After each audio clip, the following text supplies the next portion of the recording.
So I have just done a very, very fresh install, or I should say a reset PC of this old Windows system to Windows 10.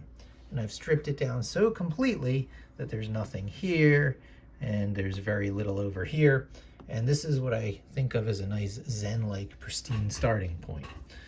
And Windows 10, because you can like remove the clock and the last few icons, you can truly make it distraction free, which you can't do in Windows 11. Neither can you when you add new desktops, switch between the desktops with this cool keyboard based left right. You see that switching? You can't do that. You can do it with the four-fingered swoosh under Windows 11, but you can't do it from the keyboard. And when you're in the flow, it's sometimes very important to switch between your multiple virtual desktops that way. Now, what I'm really getting ready to do is to set this up for streaming and broadcasting and screen recording. So for that, we go into the store. You just start typing what you want after clicking that. And, you know, you don't need to have everything in your face all the time, competing for your attention, if you just know what you're asking for, if you know what you're about to type in. And that is such a cornerstone of so many of the muscle memory tricks I'm going to be teaching, that I am teaching, that I actively teach in order to have skills that last a lifetime. And you got to be careful where you develop these skills. OBS is one of the good ones because it's free and open source. The user interface is identical across platforms, whether you're streaming or screen capturing from Windows, Mac, or a Linux desktop. It all looks and behaves and acts the same, nearly identical. So OBS is one of the good ones, as is Inkscape and GIMP and Blender. There's a handful out there. I think FreeCAD has now been entering that category, that realm. And there's a handful out there that are just these wonderful, wonderful apps. This leaves an icon out on the desktop. I don't like that. So I type it from here, OBS. There it is. Open Broadcast Studio. And it's telling me stuff, usage information, optimized for streaming, recording is secondary, or just optimized for recording. So I guess I'm going to keep it on the first one. I will be recording, but I do want it optimized for streaming as well. The resolutions. Now I do have to change this. I want it to match the display. And I like to double check this. I go over here to display settings and I find the magic numbers I'm looking for. My display resolution is 2256 by 1504. So I was right. I wanted to go down to the second one. Otherwise, your little box here is not going to be the same shape as your outer screen. So you want those resolutions to exactly match. This either 30 or 60 FPS is fine. And I'm optimizing for YouTube. I do my broadcasting on YouTube. I prefer the hardware encoding, estimate the bit rate, that's fine. And I can connect my account, but that'll require doing a YouTube login. I guess I can start the process here. It has no idea what my YouTube is. So you might have seen my email. If you're that quick, you can always get in touch with me. That's fine. Oh, I would have to use my phone in order to do the 2FA, and I'm not going to stop the streaming. So I'm going to cancel out of that for now, and I'll just demonstrate the fact that I can start and stop streaming. In fact, I'm going to go into settings. I'll show you one other thing that's valuable, which is the hotkeys. And I always at least do Control-Alt-1 for start streaming, Control-Alt-2 for stop streaming. Whoops. And then for recording, I do Control-Alt-9 and Control-Alt-0. Apply. Okay. And now I can hide this in here. Oh, there's one more thing. I want this to always hide to the taskbar when I start recording. There's no reason for it to keep showing in there. So that's under settings.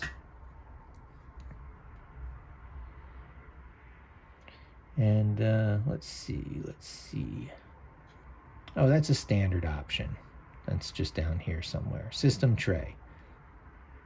Minimize to system tray when started. Always minimize to system tray instead of taskbar. Yeah, when you minimize, it should go in there. So I can actually show you that right away. And then I have a scene to set up. I actually have to set up a scene before I can start doing the recording. So let's show you that. Well, I can't even do that because I'd have to start recording for it to do that minimizing thing. So let's add a scene. We're going to just add to this default scene. So we're going to do display capture. We'll do audio input capture, standard stuff from the laptop itself. Okay. And keep the defaults. And so that now has an audio capture element there. Now I also want to capture the screen.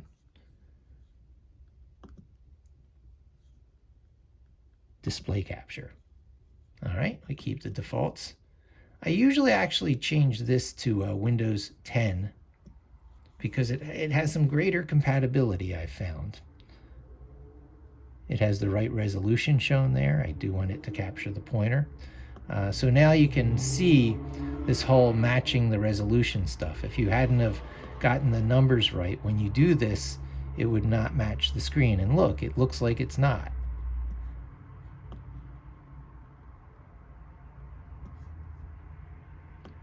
So let's fix that. We don't want to give you this thing these black borders.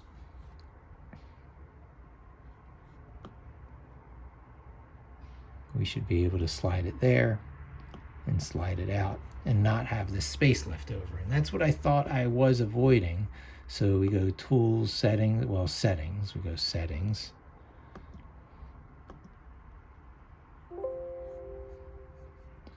And that's probably Output. Video rate, video encoder. Oh, it's a software video encoder. We'd like the hardware encoder. Higher performance.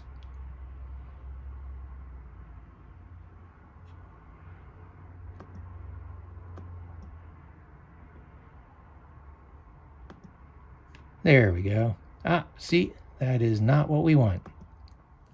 We want it to be our number for our system.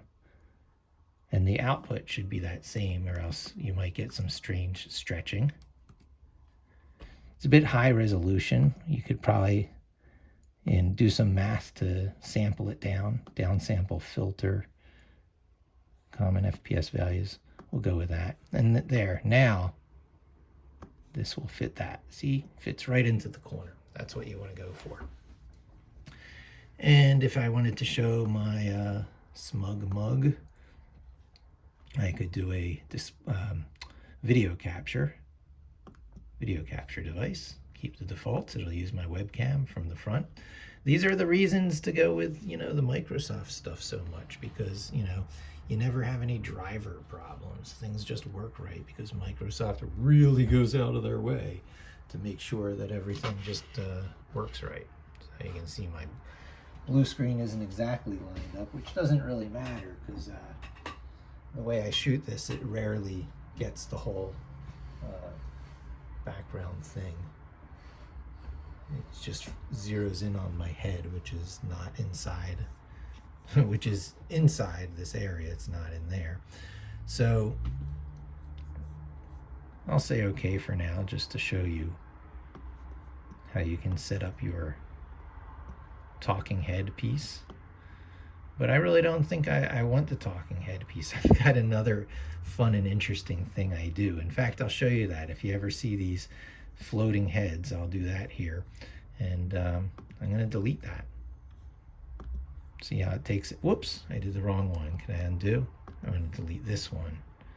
The video capture. Delete. All right. right? So it doesn't need my face.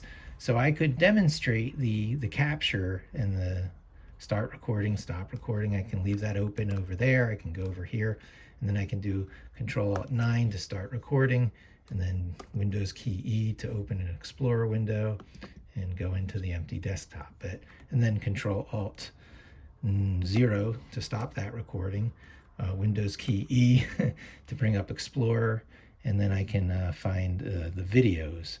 I guess that's on this PC.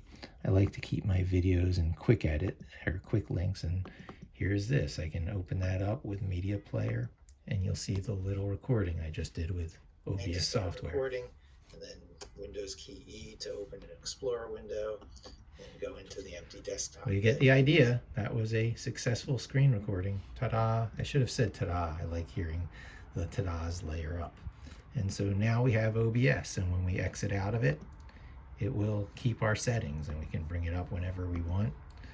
And I forgot to point out how it minimizes into here when you start recording, but it does. There we go. That's a nice video on getting OBS set up on a freshly installed Windows system. I'm building up my system from scratch, having restored it after a colossal crash, and I thought I'd share each of these critical little steps. You know, first make it a good system for Windows subsystem for Linux, which I already did.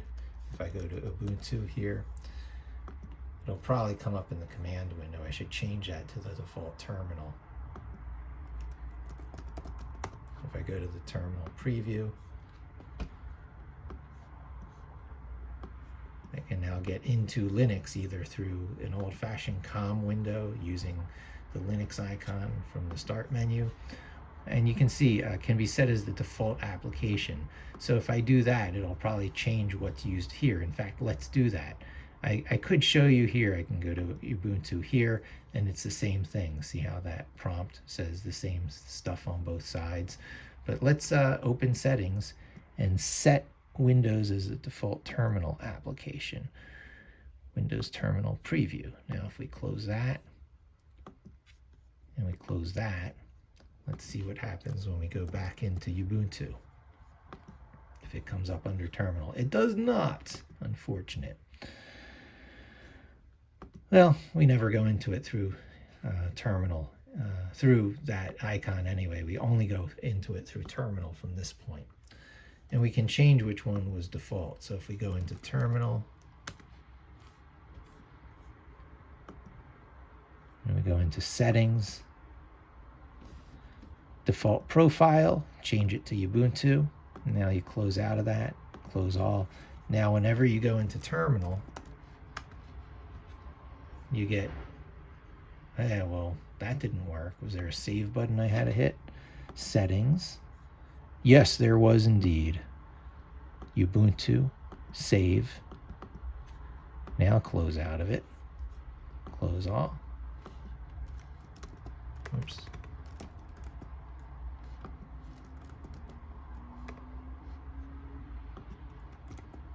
Terminal.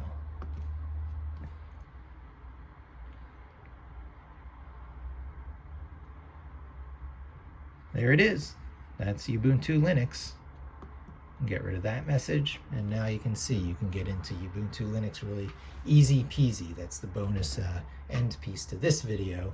It was really about OBS, but you can see I set up my freshly reinstalled Windows 10 system with these two priorities: Windows subsystem for Linux, broadcasting.